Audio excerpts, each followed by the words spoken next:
Welcome to the Mastering MetaHuman course. My name is Jesse, and I'm a technical animator working on games like Fortnite, Hogwarts Legacy, and Mortal Kombat Onslaught.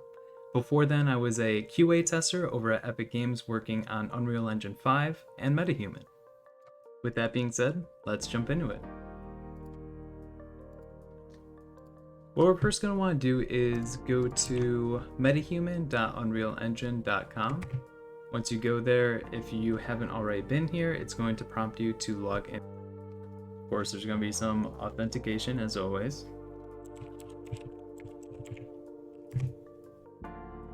And here we're going to want to select Unreal Engine 5.5 as the engine version. Anything from 4.27 and up is going to support MetaHuman, but for the applications within this tutorial and this series, I'm going to be using Unreal Engine 5.5. After logging in through the MetaHuman creator, you'll be brought to this page here where if you click on create, you will be brought to all these different characters here. Now, what you're going to want to do is select the character that best fits the kind of preset to what you're looking to achieve. So for this use case, let's just select Brian for learning purposes. Once you got that, go ahead and hit the blue button down here that says create selected. Once you've selected your MetaHuman, you're going to be brought to a page similar to this. You're going to have your viewport on the right hand side with your hotkey references telling you how to move, orbit around your character, and kind of navigate around the scene. There's also different variable hotkeys in here, like if you press C, it's going to toggle the clay render, which could be helpful for viewing different markers and different like sculpt features later on. What you're also going to see are these different attributes at the top and bottom of the viewport. At the top, you can adjust your lighting from studio to silhouette to moonlight to portrait and a bunch more. For this use case, we're going to keep it on studio, but there's different cameras that you could switch between, different render qualities, and level of detail as well.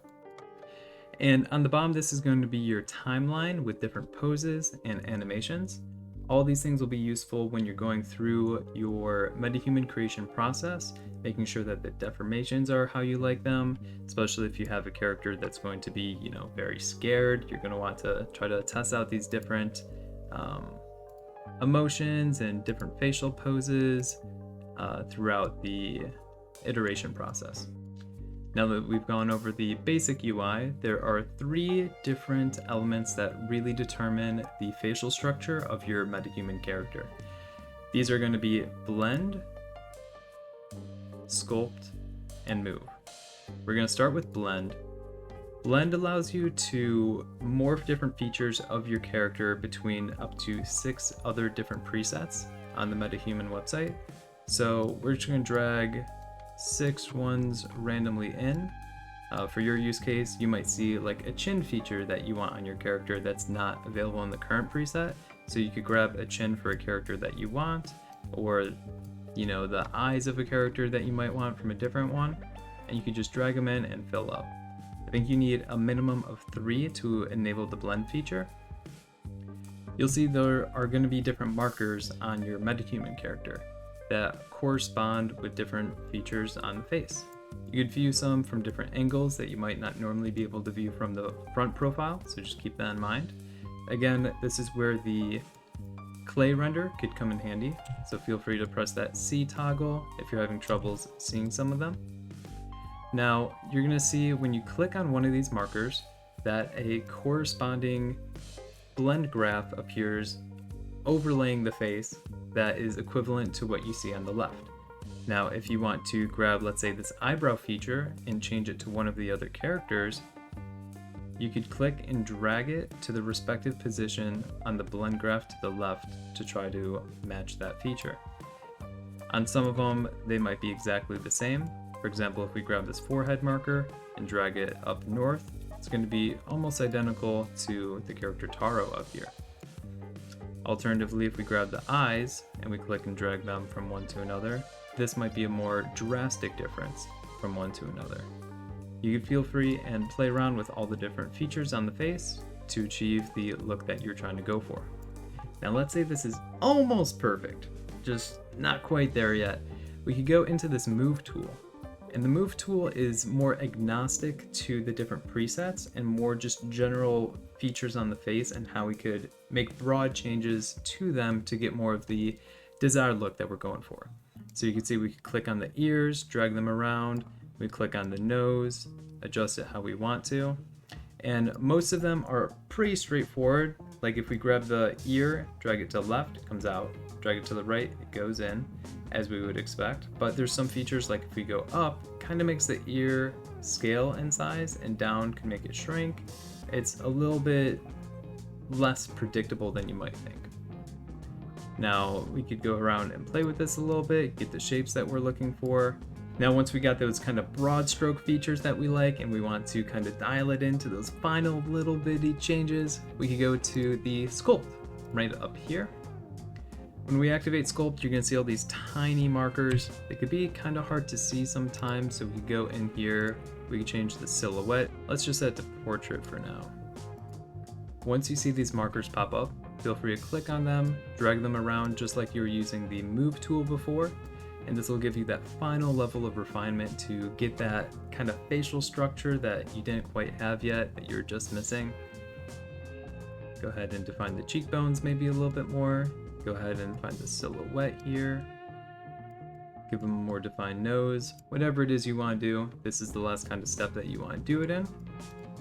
Now once you're done with the kind of facial structure, changing everything with that, once you're happy with the result that you have with the shape, now you can go in and change the skin tone, the eyes, teeth, makeup, hair, body, proportions, everything with that. Now I'm not going to go into every single one of these, but we're going to switch it back from lighting to studio and kind of go over a once over pass so you can kind of see the process without having to go super in depth and have this be a 45-minute video. So let's get started with the skin. Here you can change the color, the skin tone from anything you want kind of under the sun here. It's very sort of like a melanin shader, so it's not very, you can't make your character blue here, but you can definitely do that later once we're in Unreal Engine by editing the material instance. But we're going to leave it just as it is for now, and you have a texture slider. The texture slider you can think of as more of an age slider. If we bring it all the way to the max, you'll see that the character gets these more defined wrinkles. If you bring it all the way to the beginning, they'll have very smooth skin. For this character, let's say he's like mid-30s, we could give him a little bit of some, nasal folds here, but ultimately keep him relatively fresh, relatively young. Then we have the contrast slider. This is going to, increase contrast, saturation in the lips and the eyes. It has to do a little bit more with color than actual value, but we'll leave it at about 0.6, nothing too crazy, a little bit more natural. Then there's also the roughness. If you want your character to look a little greasy, maybe he's been running around, hasn't showered, you could turn that slider all the way to the left. Maybe it looks a little bit more moisturized, or you could put it all to the right and you'll see those reflections disappear. Following that, you can go into the freckles section. Go ahead and add some freckles if you want. Got different things in density, strength, saturation. Next part that we could jump into is the accents. Here we could define different, the redness, saturation, lightness of different areas. If your character's been spending a lot of time outside, maybe in the snow, you could adjust the redness of the nose.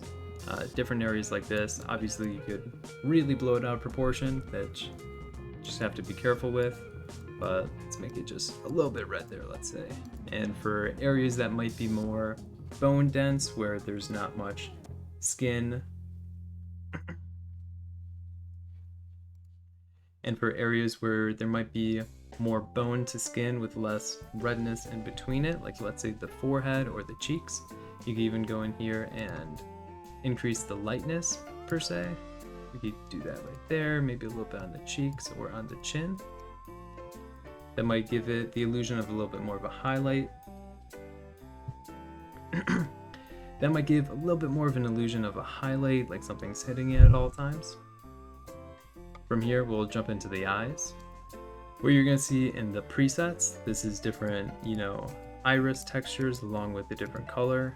If you want to go more in depth, you can change the base color here, again, it's not like a default HSV or RGB slider. It's very realistic presets to keep with the theme of MetaHuman. This could also be changed later on once you are in Unreal Engine and you could play around with the materials and material instances. But we go around and select whichever texture we want for the iris. Change the sclera if you want it to be a little bit more yellowed, a little bit more redness, a little bit more veins. Change all that there as well. Now if we want to go into the teeth section, let's zoom on down here real quick. Here, there's a lot of tooth length, a lot of variation, a bunch of stuff you can change with the teeth color, gum color, plaque amount. You can make it a little bit more white if you want, change the gum color, make them look a little bit more healthy if you want. Yeah, feel free to play around with these features a little bit, and once you get your desired teeth, go into makeup. You could apply a little bit of foundation. Maybe with this character we do. Change the intensity levels.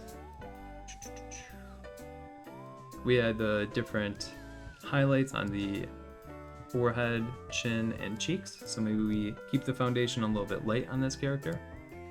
Go to the eyes. You could add some, double mod, dramatic smudge, whatever you want.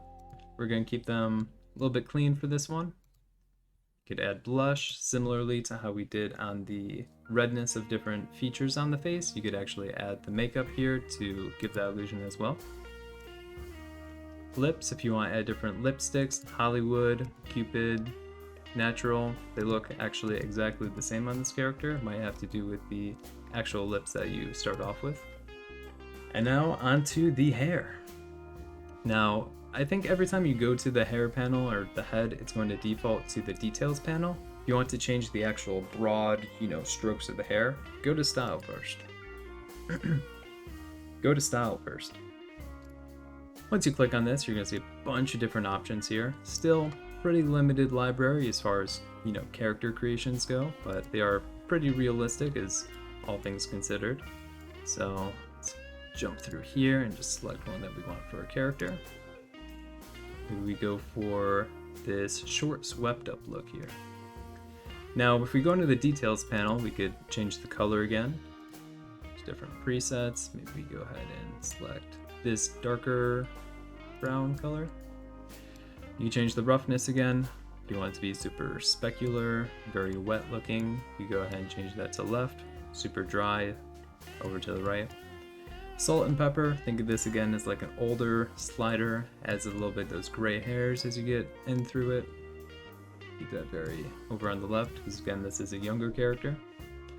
Salt and pepper lightness, let's just turn this up for the sake of it. If you want it to be very, very white, you could add a bunch of salt and pepper and turn the lightness all the way up. If you want it to be more of a darker gray, you'd have the salt and pepper enabled and the lightness all the way down. Now, if you want to have an ombre feature, go ahead and enable that. This is going to kind of gradiate from the base of the hair to the tip. Then you could also add highlights if you want to have random strips be highlighted as well, rather than have that gradation from the base to the tip. For this character, again, we're going to keep it a little bit more neutral.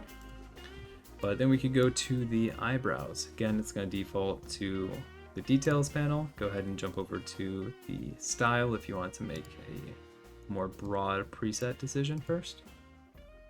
Let's go for a more thick, not necessarily the slit one, but let's do this medium flat thick eyebrow. Let's make these a little bit more dark to pop out on his face and to match the rest of his facial hair.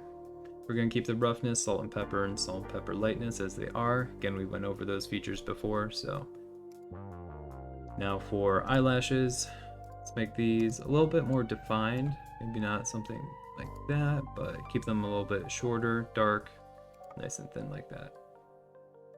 Color, we could add a custom color if we want, otherwise it's going to follow the default that it has. I think it just matches the eyebrows or the hair. Mustache style, let's give him a little bit more facial hair than he has now. Maybe go for this pencil thin mustache. Maybe this medium curly. Let's take a look at that. Yeah, liking how that looks. Details again, it's going to default to whatever it was before. And the beard, let's add a little bit more. Maybe not that one. Let's check out this one. Yeah, let's stick with this short full beard for this character. Now with the body, there's not too much that you could do here. It's more so proportions, default view tops.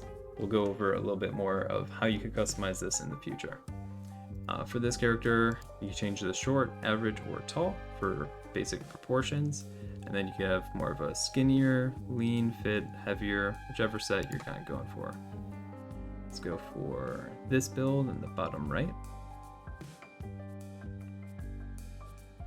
Cool. That's looking good. Now let's go to his different tops. Kind of like in this button down shirt, maybe we don't want this color. Let's go for more of a green. No, that's a little over the top for my liking. Let's desaturate that, turn the value down. Yeah. Something more like that. Let's keep that going on. Secondary color, I'm not sure where this comes into play on this one, but just in case, let's just make this a little bit more dark like that. Cool. Now let's go into the bottoms. I'm again liking this kind of default pants setup here, but we've got the choice of jeans, jean slim, slacks, cargo pants, shorts, yoga pants full length, and yoga pants mid-length for the thigh. Liking how these are kind of liking that burgundy color too, but let's make them a little bit lighter maybe, and definitely less saturated. Yeah, just like that. Perfect. All right, and for the shoes, right now he's got these, what are these called?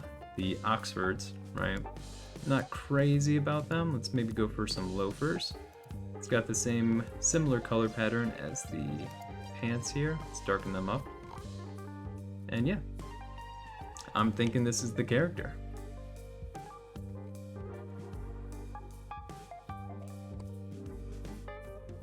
Now, once you're happy with it, I think it's always a good idea to test out a couple of these different animations in here. Let's go to Happy A. You can see the different expressions, how the face deforms, make sure that kind of captures the likeness of the character that you're trying to portray here. You have some larger body range of motion tests. See that the arms kind of get a little too close to the torso here, so maybe I could choose a wider frame. Let's maybe go for this one here.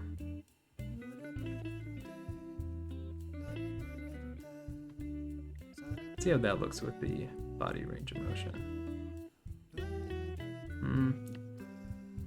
Little close still, but again, these are all things that we could change later. We could change the skeletal hierarchy, push out different joints in the control rig, or, you know, change the top altogether. So nothing that I'm too worried about, but yeah, this is going to be the character.